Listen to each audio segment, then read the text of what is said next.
Hello दोस्तों, मैं Sarla Yadav SY Hindi platform channel पर एक बार फिर से आप सभी का हार्दिक अभिनंदन करती हूं। और आज की इस वीडियो में हम MCQs लेकर आए हैं और लगभग 50 MCQs जो टॉप 50 क्वेश्चंस हैं वो हम आज की इस वीडियो लेक्चर में सॉल्व करेंगे। और ये 50 MCQs संबंधित रहेंगे रीतिकाल से। रीतिकाल के MCQs आज हम करेंगे। और आज की जो वीडियो है HPSC assistant professor, UGC net, TGT PGT estate और अन्य कोई भी प्रतियोगी परीक्षा जहां पर हिंदी साहित्य पूछा जाता है, सभी के लिए आज की वीडियो बहुत ही महत्वपूर्ण रहने वाली है। तो जैसा कि आप सभी को बता देती हूं, जो भी कैंडिडेट हमारे साथ आज की वीडियो से नया जुड़ता है तो वो सबसे पहले चैनल को सब्सक्राइब कर लें, बेल आइकन पर प्रेस कर लें, क्योंकि हमारे चैनल पर TGT PGT estate, HPSC assistant professor, UGC net, HPSC PGT Hindi आदि जो प्रतियोगी परीक्षाएं हैं इनकी तैयारी करवाई जा रही है। तो चैनल को आप सब्सक्राइब करें और मुफ्त में इसका फ़ायदा उठाएं। निःशुल्क बिल्कुल आपको सभी वीडियो सिलेबस के अनुसार दी जा रही हैं। तो आज के इस वीडियो लेक्चर में हम रीतिकाल पढ़ेंगे। तो इससे पहले यही कहूँगी कि वीडियो को आप लाइक एंड शेयर करें और चैनल पर नए हैं तो प्लीज़ चैनल को सब्सक्राइब ज़रूर कर लें, क्योंकि ऐसे बहुत से कैंडिडेट हैं, मेरे पास एनालिटिक में सब कुछ दिखाता है कि 53% ऐसे कैंडिडेट हैं जो वीडियो देखते हैं लेकिन सब्सक्राइब नहीं किया हुआ है। तो प्लीज़ चैनल को सब्सक्राइब ज़रूर करें, बेल आइकन को प्रेस कर लें। इससे आपका ना एक भी जो वीडियो है वो छूटेगा नहीं। साथ ही जो कैंडिडेट न्यू आज से जुड़ता है तो उसके लिए एक SY हिंदी प्लेटफॉर्म के नाम से मेरा टेलीग्राम चैनल है, आप टेलीग्राम चैनल को ज्वाइन कर लें। और इसके लिए आपको टेलीग्राम ऐप डाउनलोड करनी होगी अपने फ़ोन में, फिर SY हिंदी प्लेटफॉर्म चैनल के नाम से आप सर्च करें और फिर उसे ज्वाइन कर लें। तो क्योंकि वहाँ पर मैं पर डे की वीडियो सारी शेयर करती हूँ तो वहाँ से देखने में आपको आसानी रहेगी। तो शुरुआत करते हैं आज के 50 क्वेश्चनों की। 50 जो क्वेश्चन हम करेंगे उनकी प्रकृति को आपको बहुत ही अच्छे से समझना है कि प्रश्न को आपसे किस प्रकार से पूछा गया है और कैसे आपको उसका आंसर करना है। तो ध्यान से अपने प्रश्नों को पढ़ना है और वीडियो को आप रोक कर खुद आंसर कीजिए कि इसका क्या आंसर है और लास्ट में कमेंट करके बताएं कि आपके कितने प्रश्न सही हुए हैं। अभी जो मैंने वीडियो डाली थी तो उसमें मैंने भक्ति काल के 50-50 करके लगभग 100 से अबव, एक वीडियो में तो 50 से ज़्यादा थे, तो इतने MCQs मैंने करवा दिए हैं। और आज हम रीतिकाल शुरू करेंगे। तो आचार्य जैसा कि TGT PGT estate assistant professor, इनके लिए मैंने आदिकाल संपूर्ण करवा दिया है, भक्तिकाल और रीतिकाल 3 काल हमने हिंदी साहित्य के कंप्लीट कर लिए हैं, तभी मैंने ये MCQ सीरीज चलाई है। तो सबसे पहला ही प्रश्न है, आचार्य रामचंद्र शुक्ल ने रीतिकाल की समय सीमा क्या पाई है। अगर आपने हमारी सारी वीडियोस देखी हैं तो तुरंत आप इसका आंसर करेंगे। अब अधिकतर बच्चे जल्दबाजी में इसे क्लिक कर देंगे, लेकिन ये इसका आंसर नहीं है, क्योंकि आचार्य रामचंद्र शुक्ल जी के अनुसार पूछी है और इसमें ईस्वी दिया हुआ है। अगर यहाँ पर विक्रम संवत होता तो भी रीतिकाल की समय सीमा 1700 विक्रम संवत से 1900 विक्रम संवत आपका सही होता, लेकिन यहाँ पर ईस्वी दिया हुआ है तो ईस्वी में कोई भी समय रीतिकाल का ये नहीं है। और मैंने बताया था कि अगर विक्रम संवत में से हम 57 माइनस कर देते हैं तो ईस्वी में निकल कर आ जाता है। तो इस पहले ही प्रश्न का ऑप्शन जो सी है वो राइट आंसर होगा, यानी कि रीतिकाल की समय सीमा आचार्य रामचंद्र शुक्ल जी के अनुसार 1643 ईस्वी से 1843 ईस्वी है। तो बढ़ते हैं नेक्स्ट प्रश्न की तरफ। रीतिकाल का नामकरण किस आधार पर किया गया। ये प्रश्न भी आप तुरंत कर देंगे, क्योंकि रीतिकाल की प्रवृत्तियां मैंने पढ़ाते पढ़ाते एक बार नहीं कई बार बताई थी। तो इसमें किस आधार पर नामकरण किया। रीतिकाल जो नाम है ये रामचंद्र शुक्ल जी ने दिया और रामचंद्र शुक्ल जी ने दोहरे नामकरण की प्रवृत्ति अपनाई थी। ठीक है, तो पूर्व मध्यकाल और उत्तर मध्यकाल, तो पूर्व मध्यकाल को रामचंद्र शुक्ल जी ने भक्तिकाल नाम दिया और उत्तर मध्यकाल को रीतिकाल कहा। अब रीतिकाल जो नामकरण है वो उस समय की जो रीति थी उसी प्रवृत्ति को मद्देनजर रखते हुए रामचंद्र शुक्ल जी ने इसे रीतिकाल नाम दिया। तो किस आधार पर दिया। इसमें रीति तत्व की प्रधानता है, इसमें रस का निरूपण अधिक हुआ है, इसमें श्रृंगार की प्रधानता है, इनमें से कोई नहीं। तो इसका आधार क्या है। प्रश्न नंबर 2 का सही आंसर होगा ऑप्शन ए, क्योंकि इसमें रीति तत्व की प्रधानता है। बताया था मैंने कि संस्कृत आचार्यों की देखा देखी उसी की परिपाटी का अनुसरण करते हुए रीति काल के कवियों ने लक्षण ग्रंथ लिखे, तो इसमें रीति तत्व की प्रधानता है। नेक्स्ट प्रश्न है, नंददास के उस ग्रंथ का नाम बताइए जिसमें रीति तत्व है। इंपॉर्टेंट प्रश्न है। प्रश्न नंबर 3 का आपको आंसर करना है। साहित्य लहरी, रास पंचाध्यायी, हित तरंगिणी, रस मंजरी। तो नंददास की बतानी है। साहित्य लहरी, देखो अब आपको रचनाएं पता है तो आप इस प्रश्न को तुरंत कर देंगे। तो ये साहित्य लहरी किसकी है? सूरदास की है। हित तरंगिणी कृपाराम की है। रास पंचाध्यायी ये नंददास की है जो रोला छंद में लिखी। उसके बाद ये रस श्रृंगार, रस मंजरी, ये वो ग्रंथ है नंददास जी का जिसमें रीति तत्वों का निरूपण किया है। तो इसका आंसर हो जाएगा ऑप्शन डी। प्रश्न नंबर 3 का ऑप्शन डी। इन पढ़ते हैं नेक्स्ट प्रश्न की तरफ। इनमें से कौन सा नाम रीति काल का है? ये भी मैंने सबसे पहले जब रीति काल की शुरुआत की थी तब बताया था कि किस किस विद्वान ने रीति काल को क्या क्या नाम दिया। तो ऑप्शन में है अलंकृत काल, श्रृंगार काल, उत्तर मध्य काल, ये सभी। अभी अभी मैंने बताया था कि पूर्व मध्य काल को भक्ति काल कहा और उत्तर मध्य काल को क्या कहा? रीति काल कहा, और रीति काल को अलंकृत काल कहा और श्रृंगार काल कहा। तो इनमें से कौन सा नाम रीति काल का है? तो ये सभी नाम रीति काल के हैं। उत्तर मध्य काल रामचंद्र शुक्ल जी ने कहा, श्रृंगार काल विश्वनाथ प्रसाद ने कहा, और अलंकृत काल जो है मिश्र बंधुओं ने कहा। तो इसका ऑप्शन प्रश्न नंबर 4 का ऑप्शन डी सही आंसर हो जाएगा। आचार्य विश्वनाथ प्रसाद मिश्र ने रीति काल का क्या नाम रखा? तो ये यहीं पर आ गया है। अभी मैंने बताया था श्रृंगार काल। अलंकृत काल मिश्र बंधुओं ने, रीति काल रामचंद्र शुक्ल जी ने। ठीक है। रीति ग्रंथ का तात्पर्य है, अब आपको इसका बताना है। ऑप्शन ए लक्षण ग्रंथ, ऑप्शन बी काव्यांग निरूपण।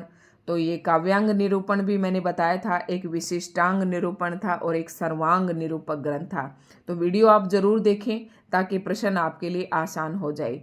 तो रीति ग्रंथ का तात्पर्य है कि ए और बी दोनों, यानी कि वो लक्षण ग्रंथ भी थे और काव्यांग निरूपक ग्रंथ भी थे। तो ऑप्शन सी जो है सही हो जाएगा। अगर आपने वीडियोस देखी है तो बिल्कुल आप आसानी से इनका जवाब देंगे। अब मैं बहुत ज़्यादा यहाँ पर चर्चा नहीं करूँगी, अदरवाइज वीडियो बहुत लंबी हो जाती है। प्रश्न नंबर 7 है, लक्षण ग्रंथों की परिपाटी पर रचना करने वाले रीति काल के सैकड़ों कवि वस्तुतः आचार्य कोटि में नहीं आते, ये कथन किस विद्वान का है? प्रश्न नंबर 7 का सही आंसर आपको देना है। तो इसका आंसर हो जाएगा आचार्य रामचंद्र शुक्ल जी। जो किसी के कहे हुए कथन है वो सेम टू सेम रहने वाले हैं, उसमें हम कुछ भी ना समझा सकते ना कुछ बता सकते हैं, तो ऐसे ही रहेंगे। प्रश्न नंबर 8 है, लक्षण ग्रंथ लिखने वाले कवियों को कहा जाता है, ये बताना बाप। क्योंकि रीति काल जो था 3 धाराओं में विभाजित था, रीतिबद्ध, रीति सिद्ध और रीति मुक्त। तो इनमें से जो लक्षण ग्रंथ लिखने वाले कवियों को क्या कहा जाता था वो बताना है आपको। तो देखो, लक्षण ग्रंथ लिखने वाले कवियों को रीतिबद्ध कवि कहा जाता था। ठीक है। रीति मुक्त वो कवि थे जिन्होंने स्वच्छंद रचनाएं लिखी, और रीति सिद्ध कवि, इनको लक्षण ग्रंथों का ज्ञान तो था लेकिन इन्होंने लक्षण ग्रंथ नहीं लिखे। उन काव्य के लक्षणों का प्रयोग तो अपने ग्रंथों में किया लेकिन लक्षण ग्रंथ नहीं लिखे इन्होंने। ठीक है। बढ़ते हैं नेक्स्ट प्रश्न की तरफ। बिहारी किस वर्ग के कवि हैं? प्रश्न नंबर 9 का आपको आंसर करना है। तो बिहारी रीति सिद्ध कवि हैं। ठीक है। रीति सिद्ध और रीति मुक्त के अंदर आ जाएगा घनानंद, बोधा, आलम, ठाकुर, द्विजदेव।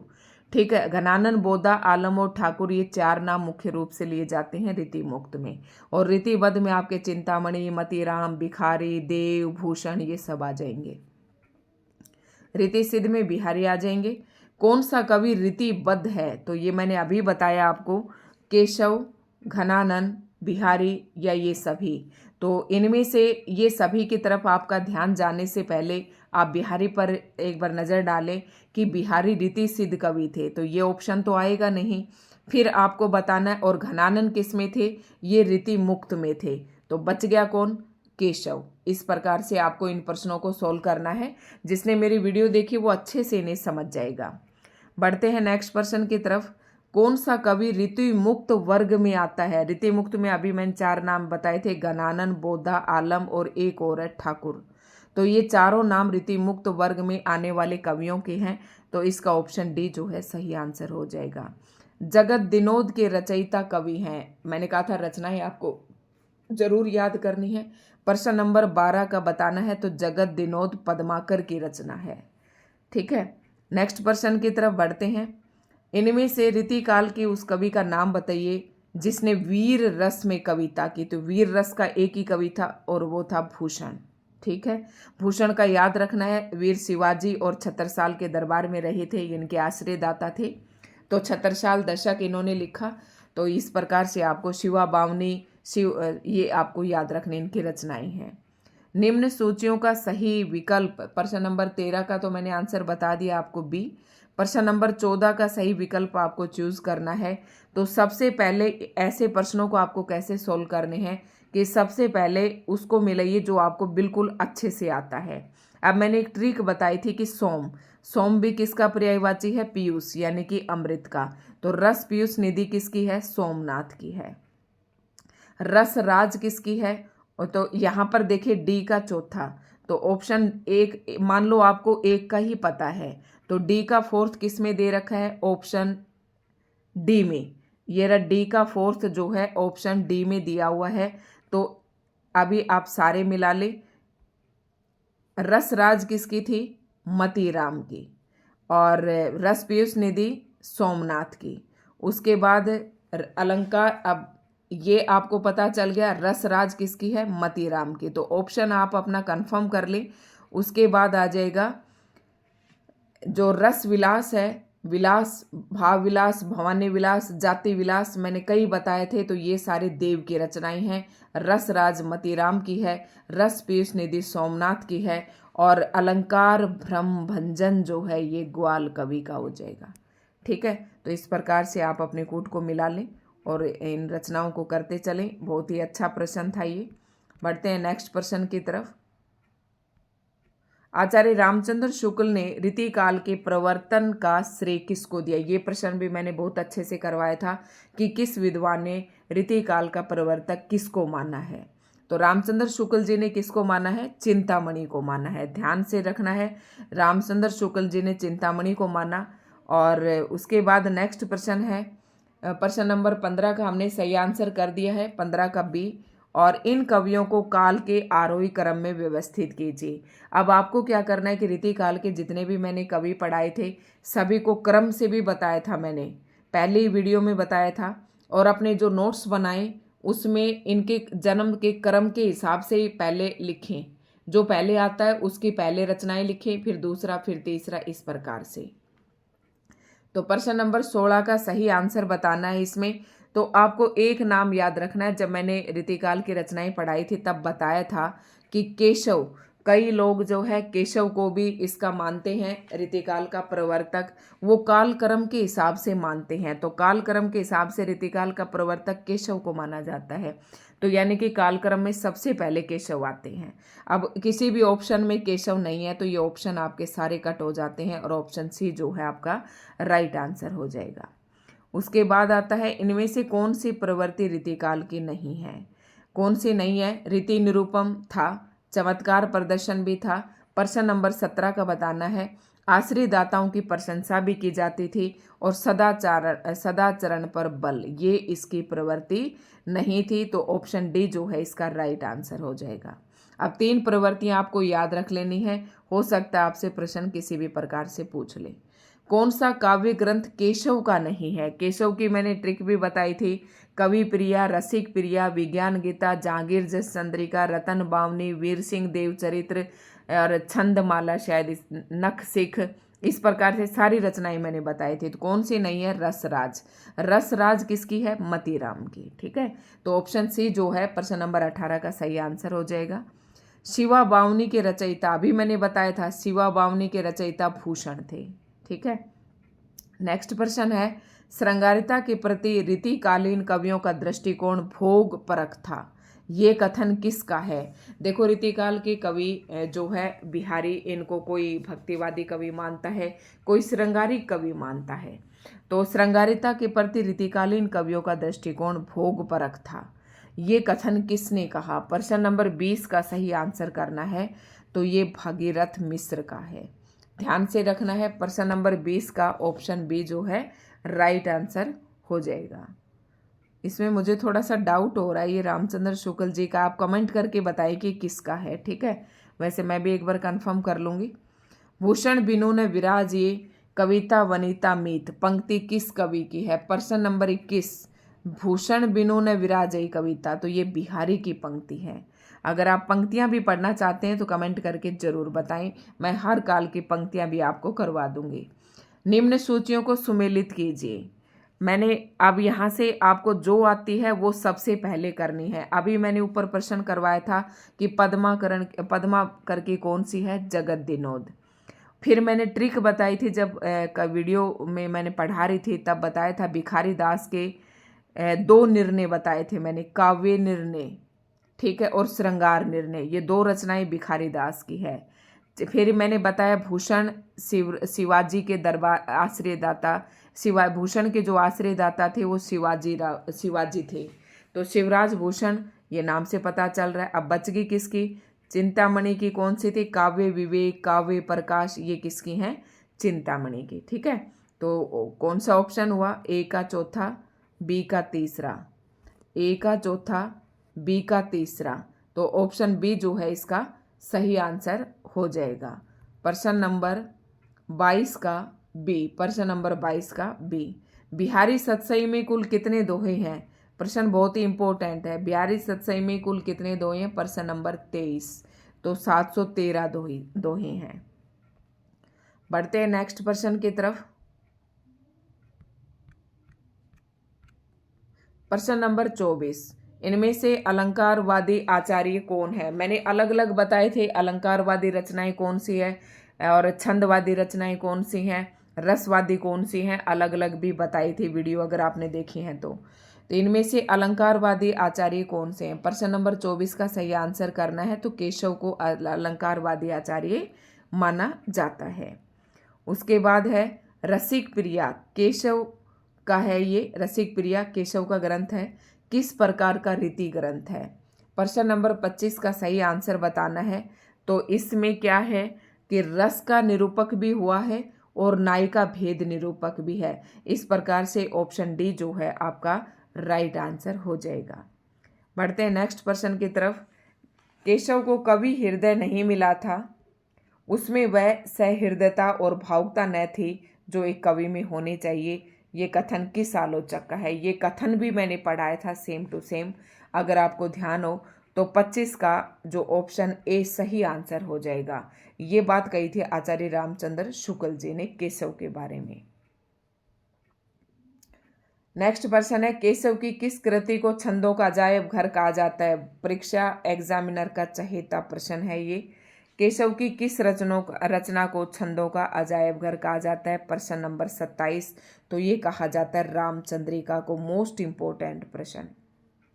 नेक्स्ट प्रश्न है, केशव का जीवन काल बताना है, तो केशव का जीवन काल बताना है प्रश्न नंबर 28, और 28 का ऑप्शन ए जो है सही आंसर हो जाएगा 1555 से 1617 ईस्वी। क्योंकि इन प्रश्नों में किसी कुछ भी समझाने का नहीं है तो इन्हें हम थोड़ा जल्दी करेंगे। अंग अंग तरंग उठे धूती की परही पनो रिपु अबे घर चवे, ये पंक्ति किस कवि की है? प्रश्न नंबर 29 का सही आंसर बताना है, तो ये पंक्ति घनानन की है, ठीक है। बढ़ते हैं नेक्स्ट प्रश्न की तरफ। निम्न सूचियों को सुमेलित कीजिए। इसमें मैं आपको कूट भी दिखानी पड़ेंगी क्योंकि पंक्तियां हैं, और पंक्तियां हैं तो थोड़ा सा आपको मिलाना ही पड़ेगा। प्रश्न नंबर 30 को थोड़ा सा और छोटा करके दिखा देती हूँ ताकि 1-2 कूट आपको दिख जाएं। जैसे कि है रनत भृंग घंटावली झरित दान मधु नीर, तो ऑप्शन ए है, ये जो पंक्ति है ये बिहारी की है, ठीक है। थोड़ा सा ध्यान रखना है, घंटावली कौन बजाता है? बिहारी। इस तरीके से ट्रिक याद रख लेना। ये प्रेम को पंथ कराल महा तरवार की धार पे धावनो है, बी का हो जाएगा, ये है बोधा की। तो इस प्रकार से ए का तीसरा, बी का चौथा, ए का तीसरा, बी का चौथा, ए का तीसरा, बी का चौथा, तो ए का तीसरा एक में ही है। ऑप्शन ए जो है इसका सही आंसर हो जाएगा। तो डी का कौन सा हो जाएगा? डी का नैन नचाए कहीं मुस्काए लला फिर आइयो खेलन, ये है पद्माकर की। इम्पोर्टेंट है ये पंक्ति, ये पूछी भी गई थी शायद HPSC वाले एग्जाम में। ठीक है, फिर ये बच गई, ये किसकी बच गई? रावरे रूप की रीति अनूप नयो नयो लागत जो जो निहारिये। तो सी का जो ऑप्शन है वो दो नंबर पर, यानी कि ये किसकी है? घनानन की पंक्ति है। याद रखना, थोड़ा ढंग से इन्हें समझ के पंक्तियों को आपको करना है। उसके बाद नेक्स्ट प्रश्न है, कौन सा ग्रंथ रीति ग्रंथ नहीं है? मतलब रीति ग्रंथ नहीं कह सकते उसको, और प्रश्न नंबर 31 का आपको सही आंसर करना है। तो इनमें से रीति ग्रंथ नहीं है, ये छंदों का अजायब घर है रामचंद्री का। पद्माभरण इसमें अलंकार है, अलंकार चिंतामणि में खुद ही अलंकार है, और शिवराज भूषण में भी अलंकारों के माध्यम से शिवराज का वर्णन इसने किया है। नेक्स्ट प्रश्न है प्रश्न नंबर 32। यहाँ नारी कोई व्यक्ति या समाज के संगठन की इकाई नहीं, यथासंभव मुक्त विलास का एक उपकरण मात्र है। देखो, रीतिकाल के अंतर्गत स्त्री को एक उपकरण मात्र समझा गया था, भोग की सामग्री समझा गया था। ये भी एक प्रधान प्रवृत्ति है रीतिकाल की। तो यह विचार रीतिकालीन नारी के विषय में किस समीक्षक के हैं? प्रश्न नंबर 32 का सही आंसर करना है। तो ये विचार हैं हजारी प्रसाद द्विवेदी जी के। नेक्स्ट प्रश्न है, रीति काव्य की भूमिका के लेखक। मोस्ट इंपोर्टेंट प्रश्न, बहुत ही चहेता, ये आलोचनात्मक पुस्तक है ये। रीति काव्य की भूमिका, प्रश्न नंबर 33, और इसका सही आंसर हो जाएगा डॉक्टर नगेंद्र। डॉक्टर नगेंद्र की ये ध्यान रखना है। केशव के संवादों में पात्रों के अनुकूल क्रोध, उत्साह आदि की व्यंजना भी सुंदर है, तथा वाक पटुता, वाक मतलब वाक चातुर्य, बोलने की कला, और राजनीति के दावपेच का आभास भी प्रभावपूर्ण है। ये कथन किसने कहा? प्रश्न नंबर 34 का सही आंसर बताना है। तो ये कथन आचार्य रामचंद्र शुक्ल जी का है। बढ़ते हैं नेक्स्ट प्रश्न की तरफ। कौन सा युग केशव की संवाद योजना में है? कौन सा युग केशव के संवाद योजना में है? तो बताना है प्रश्न नंबर 35, और इसमें कौन सा जो केशव की संवाद योजना में क्या है इनमें से ये बताना है। प्रश्न नंबर 35 का क्या कुछ है केशव के संवाद में? तो पात्रों के अनुकूल है केशव की संवाद योजना, व्यंजना सौंदर्य भी है, और नाटकीयता भी है। ये सभी इसमें आ जाएंगे, यानी कि ये तीनों चीजें केशव की संवाद योजना की सब विशेषताएं हैं। कौन के सुत, प्रश्न नंबर 36 का सही आंसर बताना है। कौन के सुत बाली के, वह कौन बाली न जानिए, कोख चापी तुम्हें जो सागर सतन हाथ बनाखिए। ठीक है, जिसने कोख में चाप कर रखा था। कौन बाली, कौन किसके पुत्र हो तुम। ठीक है, तो ये इसका मीनिंग नहीं बता रही हूँ मैं, पंक्तियां बताइए आप किसके हैं। प्रश्न नंबर 36 का आपको ऑप्शन बताना है, और राइट ऑप्शन ए और बी दोनों। यानी कि इन पंक्तियों में संवाद योजना की कौन सी विशेषता बताई है? तो इसमें बताया कि एक तो राजनीति के दावपेच और एक वाक पटुता। ठीक है, नेक्स्ट प्रश्न की तरफ बढ़ते हैं। कौन सा ग्रंथ केशव का नहीं है? तो आराम से बता देंगे। रसिक प्रिया सबसे पहला था, कवि प्रिया, फिर रसिक प्रिया और रामचंद्रिका, ये सारी केशव की हैं। तो अलंकार भ्रम भंजन, ये मैंने अभी बताया थोड़ी देर पहले, ये देव का है। तो कौन सा आंसर हो जाएगा इसमें? ऑप्शन डी, प्रश्न नंबर 37 का ऑप्शन डी। बिहारी का जीवन काल बताना है, प्रश्न नंबर 38, और बिहारी का जीवन काल है 1595 से 1663। नेक्स्ट प्रश्न है, बिहारी ने कितने ग्रंथों की रचना की? प्रश्न नंबर 39 का सही आंसर कर, बिहारी ने मुख्य रूप से एक ही ग्रंथ लिखा, बिहारी सतसई। ठीक है, तो नेक्स्ट प्रश्न है, बिहारी किसके दरबारी कवि थे? ये भी बताया था मैंने। प्रश्न नंबर 40 का सही आंसर करना है। तो जयसिंह के दरबारी कवि थे, यानी कि जयसिंह इनके आश्रय दाता थे। और ये पंक्ति बहुत ही महत्वपूर्ण है। नहीं पराग नहीं मधुर मधु नहीं विकास ही काल, अली कले ही सो बिंदु आगे कौन हवाल। इस दोहों में कौन सा अलंकार है? तो इसमें प्रश्न नंबर 41 का सही आंसर बताना है। इसमें अन्योक्ति अलंकार है। ठीक है, अन्योक्ति अलंकार है, ये पूछी जाती है हर जगह पेपर में। और नेक्स्ट प्रश्न है, बिहारी के काव्य का प्रमुख रस है, बिहारी के काव्य का प्रमुख रस आपको बताना है, तो बिहारी के काव्य में प्रमुख रस है श्रृंगार रस। नेक्स्ट प्रश्न की तरफ बढ़ते हैं। प्रश्न नंबर 43। सनी कजल चख झख लगन उपजो सुदिन सने, क्यों न निरपति है हुए भोगवे लही सुदेश सब धे। इस दोहे में बिहारी के किस ज्ञान का परिचय मिलता है? आपको पता है बिहारी ने नीति परक, भक्ति परक, जो शास्त्र से संबंधित और अनेक प्रकार के ग्रंथ, इन्होंने गणित से संबंधित कई प्रकार के ग्रंथ इन्होंने दोहे लिखे थे, ग्रंथ नहीं सॉरी दोहे लिखे थे। तो इन जो पंक्तियां यहाँ पर दी गई हैं, इनमें किस विषय के बारे में ज्ञान का परिचय दिया गया है? प्रश्न नंबर 43 का सही आंसर करना है। तो इसमें ज्योतिष के बारे में बताया है। नेक्स्ट प्रश्न है, यह विंसत नग राखी के, क्यों न सुजास लग लेहु, जरी विषम जुर जाइए आय सुदर्शन देहु। इस दोहे में बिहारी के किस ज्ञान का बोध होता है? प्रश्न नंबर 44 में बताना है। तो इसमें आयुर्वेद की जानकारी का ज्ञान होता है, यानी कि आयुर्वेद से संबंधित दोहे भी इन्होंने लिखे हैं। जरी विषम जुर, जुर मतलब ये बुखार सा नहीं होता है उसके में, तो आप ये थोड़ा सा भी अगर आपको पता है तो आप समझ जाएंगे। बिहारी का विरह मजाक की हद तक पहुंच गया है, ये कथन किसका है? इंपॉर्टेंट कथन है। प्रश्न नंबर 45 का बताना है, तो ये आचार्य रामचंद्र शुक्ल जी का कथन है।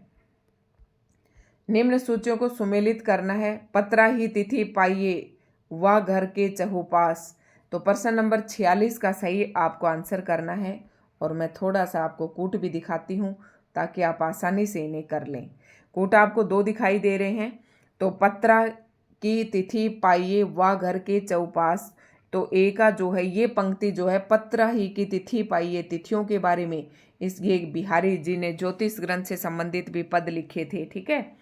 उसके बाद है तो ए का दूसरा, तो यहाँ मुझे नजर आ रहा है बी ऑप्शन, सिंधु तरियो उनको बन रहा, तुम पे धनुरेख गई न तरी। बी ऑप्शन का जो है ए है, ये केशव की पंक्ति है। और आशा गुण बंदी के भरोसे सिल धरी धाती, तो सी का जो है ये घनानंद की पंक्ति है।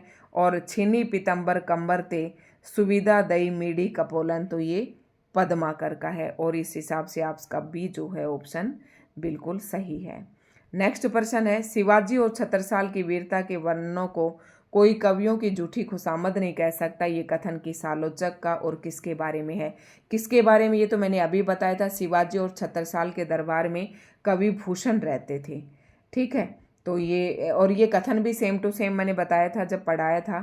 तो शिवाजी और छत्रसाल की वीरता के वर्णनों को, ये कथन किसका है ये बताना है। प्रश्न नंबर 47 का आंसर करना है, और इसका हो जाएगा आचार्य रामचंद्र शुक्ल जी का कथन है, और भूषण के बारे में कहा है।